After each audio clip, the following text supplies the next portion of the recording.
Hi guys, welcome to our channel Telugu audio stories with Maithri. నా channel ని తప్పకుండా subscribe చేసుకోండి. తప్పకుండా లైక్ చేయండి, షేర్ చేయండి, హైప్ ఇవ్వండి. నా ఇష్టతకి పార్ట్ 94. ఇక లేట్ చేయకుండా స్టోరీలోకి వెళ్ళిపోదాం. అదేంటి, ఇంటికి కాబోయే పెద్ద కోడలిది ఇలా వచ్చి అలా వెళ్ళిపోతే ఎలా? మాతో కలిసి టిఫిన్ చేయకున్నా పర్వాలేదు, కనీసం మా అత్తయ్య గారికి టిఫిన్ కూడా వడ్డించావా అని అడిగింది పద్మజ.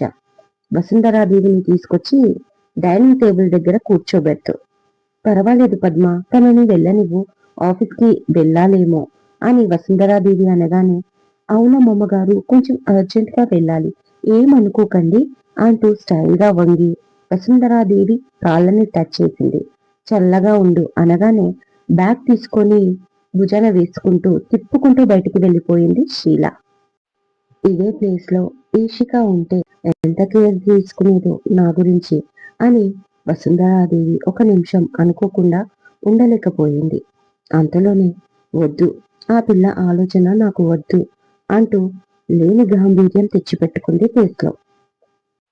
ఆఫీస్కి వెళ్ళి వర్కులో ఎంత బిజీ అయినా ఈషిక ఆలోచనలు తన బ్రెయిన్ నుంచి వెళ్ళడం లేదు. రాత్రి పగలు కాదు, నిద్రలో కూడా ఈషికనే కనిపిస్తుంది. ఒక వ్యక్తి డ్రగ్స్ కు అలవాటు పడినట్లుగా ఈషికకు నేను అలవాటు పడిపోయాను.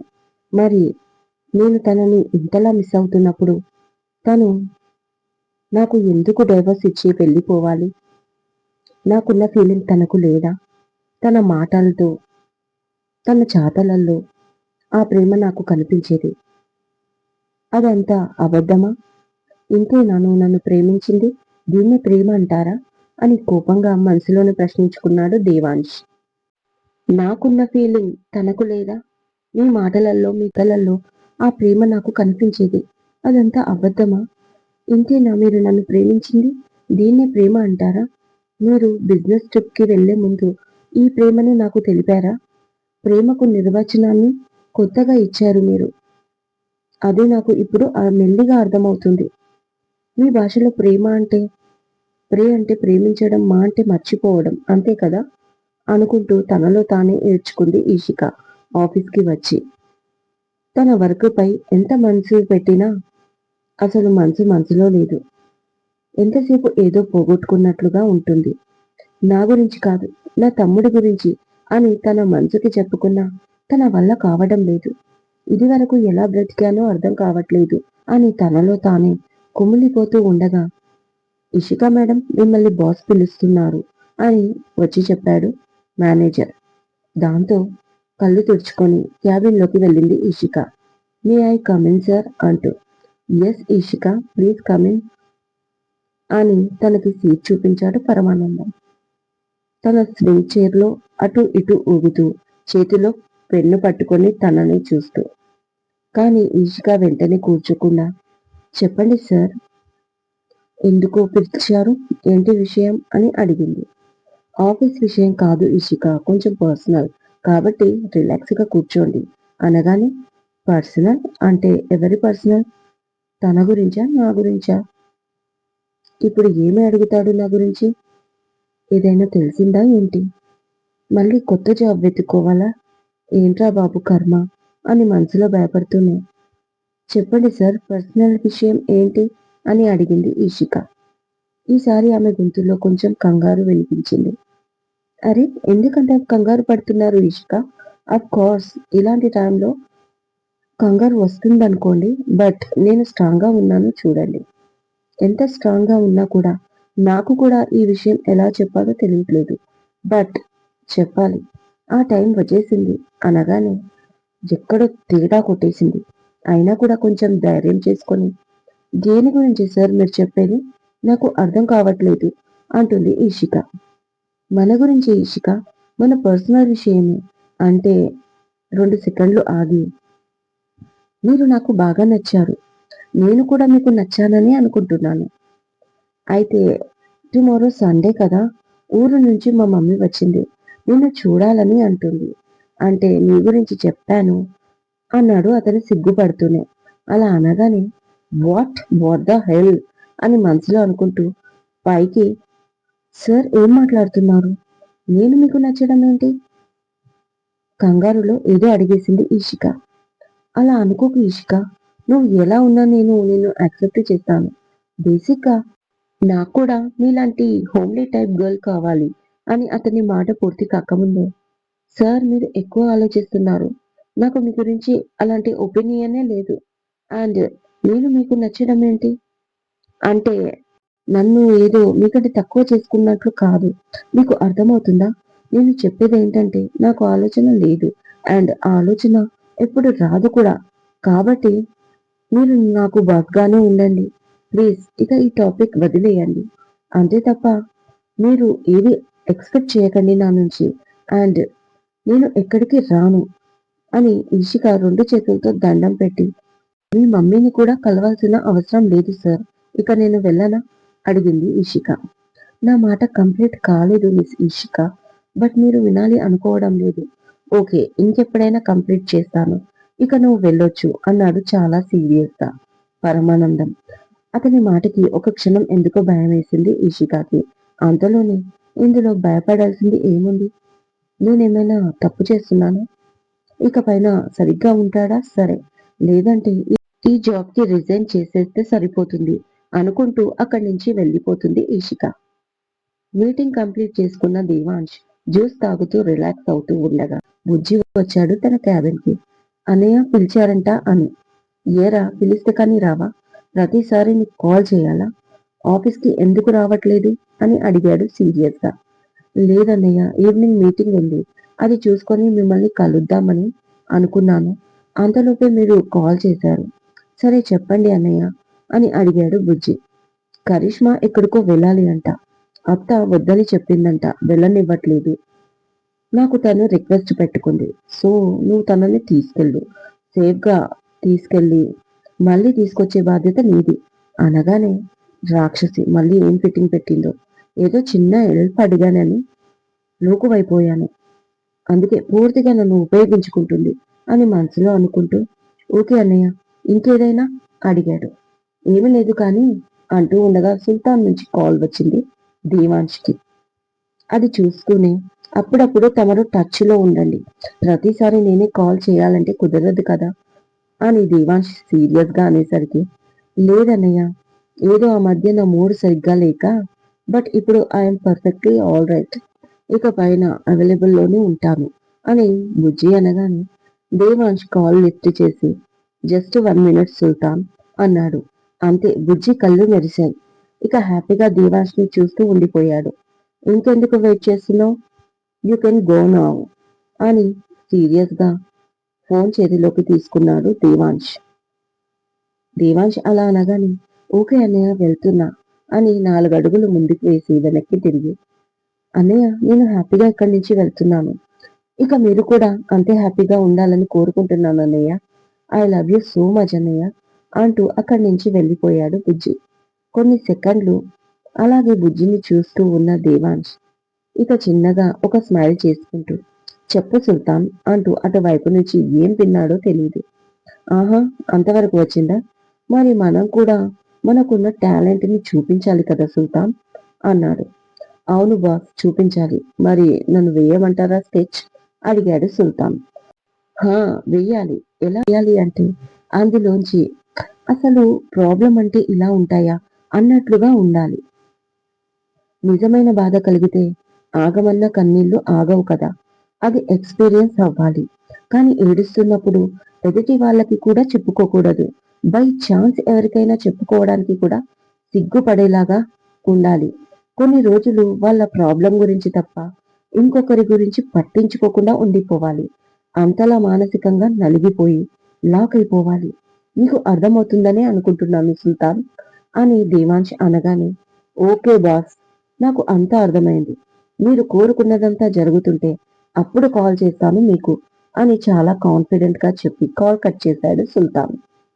నెక్స్ట్ తన సీట్లో కూర్చున్న దేవాంష్ మానిటర్ ఆన్ చేసి అందంగా నవ్వుతున్న ఇషిక పిక్ చూస్తూ ఎందుకు వెళ్ళిపోయావు? నేను వచ్చే వరకు ఆగొచ్చు కదా! నా పైన నమ్మకం లేదా నీకు? అని మౌనంగా ప్రశ్నిస్తూనే అతని చేత్తో ఆమె నవ్వుతూ ఉన్న ఫోటోని తాకి దేవాంష్. మనసులో ఏదో తెలియని బాధ. కానీ నీ రూపం చూస్తే అన్నీ మర్చిపోతాను. I miss you so much ఇష్ట అని తనలో తానే అనుకున్నాడు. ఎందుకు వెళ్ళిపోయావు? నేను వచ్చే వరకు ఆగొచ్చు కదా. నా పైన నమ్మకం లేదా నీకు? అని రాత్రి కలలో దేవాంశ్ తనని అడిగిన మాటలు గుర్తుకొచ్చి కళ్ళల్లోకి వాటర్ వచ్చేశాయి. ఆఫీస్కి రెడీ అవుతున్న ఈషికాకి ఐబ్రో పెన్సిల్ తో దిద్దుకుంటున్న తనకి కళ్ళల్లో వాటర్ రావడంతో నెమ్మదిగా తుడుచుకొని పక్కన పెట్టేసింది. అక్క, నాకు బోర్ కొడుతుంది. కింద వెళ్ళి గార్డెన్ లోకి వెళ్తాను అన్నా వెళ్ళనివ్వట్లేదు ఆంటీ. నువ్వు వద్దు అన్నావని చెప్తోంది అంటూ కంప్లైంట్ తో వచ్చాడు రాకీ. ఇక చిన్నగా నవ్వుతూ, అవును నాన్న, ఎండలు చాలా ఉన్నాయి. ఈ టైంలో నువ్వు ఎండలో ఉంటే మళ్ళీ నీకు వడదెబ్బ తగులుతుంది. కాబట్టి ఇంట్లోనే ఉండు. కావాలంటే ఈవినింగ్ మనం బయటికి వెళ్దాం. డిన్నర్ కూడా బయటనే, ఓకేనా? బుజ్జగించి చెప్పింది ఇషిక. నిజంగానా? అన్నాడు హ్యాపీగా రాకీ. Yes, promise. గ్యారంటీగా బయటికి తీసుకెళ్తాను ఈవినింగ్. కానీ చెప్పినట్లు వింటేనే అనగానే, ఓకే అక్క, చెప్పినట్టు వింటా. మనం ఈవినింగ్ వెళ్దాం అన్నాడు రాకీ. ఇక ఆఫీస్కి అరగంటలో చేరిన ఇషికాకు తన టేబుల్ దగ్గర గుంపుగా కనిపించారు ఆఫీస్ స్టాఫ్. ఏం జరుగుతుందో అర్థం కాని ఇషిక తన టేబుల్ దగ్గరికి వెళ్ళేసరికి అక్కడ ఎవరో పెద్దావిడ కూర్చొని ఉంది. ఈషికాని చూడగానే, వచ్చావా అమ్మాయి? నేను నీకోసమే ఎదురు చూస్తున్నాను. వచ్చి గంటకు పైనే అయ్యింది. ఎలా ఉన్నావు? అనగానే ఆమె ఎవరో అర్థం కాకుండా పెద్దావిడ పలకరించింది కదా అని, బాగున్నానండి, మీరు? అనగానే, నువ్వు ఫోటోలో కంటే ఎదురుగా చూస్తేనే చాలా అందంగా ఉన్నావు. నా పేరు పంకజాక్షి. ఇంతకీ నేనెవరో మీకు ఎవరికి చెప్పలేదు కదూ? అనగానే, అదే ఆంటీ, ఈషిక వస్తేనే చెప్తాను అన్నారు కదా, ఇప్పుడు వచ్చేసింది. ఇంతకీ ఎవరు మీరు? మేము ఆఫీస్కి రాకముందే వచ్చి కూర్చున్నారు. ఈ ఈషిక మీ చుట్టాల అమ్మాయా అని అడిగింది దీపిక. నో, ఆమె ఎవరో తెలీదు అంటూ, క్షమించండి, మీరు ఎవరు నాకు తెలీదు. నేను ఫస్ట్ టైం మిమ్మల్ని చూస్తున్నాను. మీరు ఎవరని ఇక్కడికి వచ్చారో పేరు చెప్తే మిమ్మల్ని కరెక్ట్ అడ్రస్ కి పంపిస్తాం అంది ఈషిక చాలా మర్యాదగా. మరి నువ్వు నన్ను మొదటిసారి చూస్తున్నావు కదా, ఇక ఎలా గుర్తుపడతావు? ఇంతకి మీ కుటుంబం ఎక్కడ ఉంటుంది? అమ్మ నాన్న ఉన్నారా? అసలు మీ స్వస్థలం ఎక్కడా అని అడిగింది ఆ పెద్దావిడ. ఆవిడ మాటలు చాలా విచిత్రంగా, ఇంకా ఎక్కడో తేడా కొట్టేసింది ఈషికాకి. అసలు ఎవరంటే మీరు? మా ఫ్యామిలీ గురించి మీకెందుకు? అడిగేసింది ఈషిక ఈసారి కొంచెం సీరియస్ గానే. మా వాడు చెప్పింది నిజమే.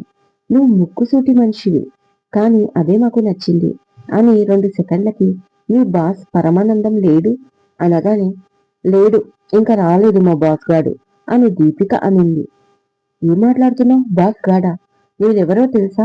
వాడి తల్లిని అని ఆమె అనగానే, అయ్యో సారీ అండి, నేను గాడు అనలేదు, గాడు అన్నాను, మీరు సరిగ్గా వినలేదు అంటూ ఎక్కడలేని గౌరవం పుట్టుకొచ్చి క్షమాపణ కోరింది దీపిక.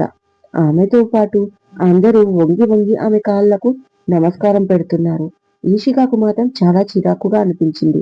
నిజంగా ఈ బాస్ కి బుద్ధి లేదు. వాళ్ళ మదర్ని తీసుకొచ్చి ఇక్కడ కూర్చోబెట్టాడేంటి?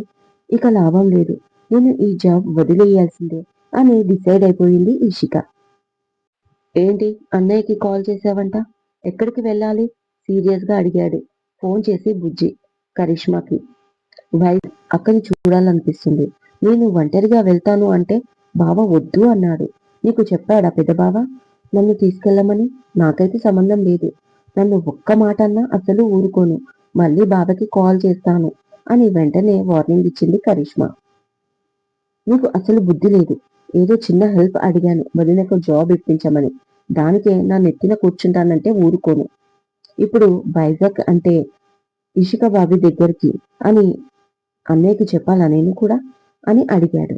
చెప్పుకో, ఆయన కూడా వస్తాడేమో కనుక్కో. అసలే ఇద్దరికి గ్యాప్ బాగా వచ్చింది కదా అంటుంది నవ్వు నాపుకుంటూ కరిష్మా. క్రిషి, నేను చెప్పేది విను. కొన్ని రోజులు వాళ్ళు దూరంగానే ఉండాలి. ఆ దూరంలో కూడా వాళ్ళకి ఒకరిపైన ఒకరికి ప్రేమ ఉన్నది తెలుస్తుంది. బాబీ అన్నయ్య కోసం వెయిట్ చేయకుండా అన్నిటిపైన సిగ్నేచర్ చేసేసి వెళ్ళిపోయింది. నాకు అది తప్పుగా అనిపింది. జస్ట్ అన్నయ్య వస్తే అన్నీ చూసుకునేవాడు అని బుజ్జి అనగానే, మరి ఏం చేస్తుంది? అన్ని సాక్ష్యాధారాలు తనకు విరుద్ధంగా ఉన్నాయి. వాళ్ళకి పెళ్లి జరిగిన నేపథ్యం అలాంటిది. దాంతో భయపడి సిగ్నేచర్లు చేసేసింది.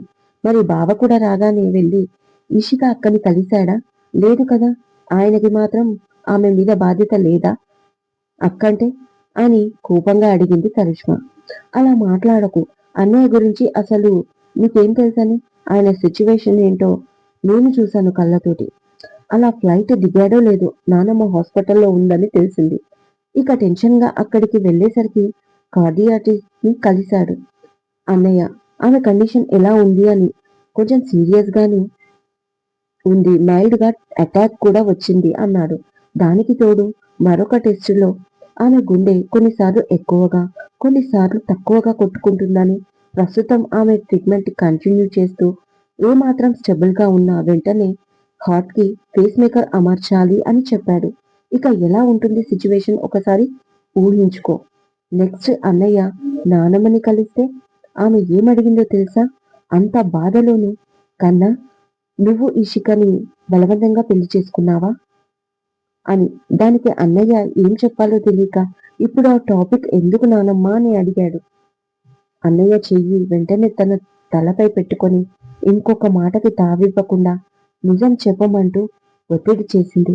ఇక ఏం చెప్పాలో తెలియక అవును అని సమాధానం చెప్పాడు.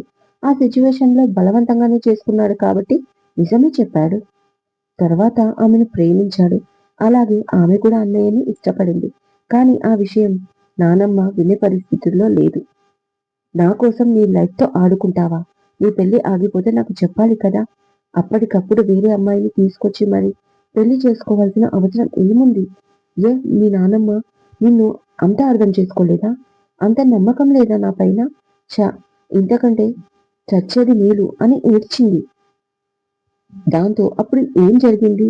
ఇలా మాట్లాడుతున్నావని అన్నయ్య అడగగానే ఇదివరకు ఏం జరిగిందో ప్రస్తుతానికి అవసరం లేదు. కానీ ఒకటి, ఇప్పుడు ఈషిక ఈ ఇంటి కోడలు కాదు, నీ భార్య కూడా కాదు అని నాకు మాట ఇవ్వు అని మాట తీసుకుంది. ఒక్కసారిగా అన్నయ్యకి మైండ్ బ్లాక్ అయిపోయింది. బ్లైండ్ గా నన్ను చూశాడు. అన్నయ్య సిచ్యువేషన్ ని పక్కనే ఉండి చూశాను కదా. ఇక ఏం చెప్పాలో అర్థం కాలేదు ఆయనకి. అప్పటికి ఇంట్లో జరిగినవన్నీ అన్నయ్యకి తెలీదు.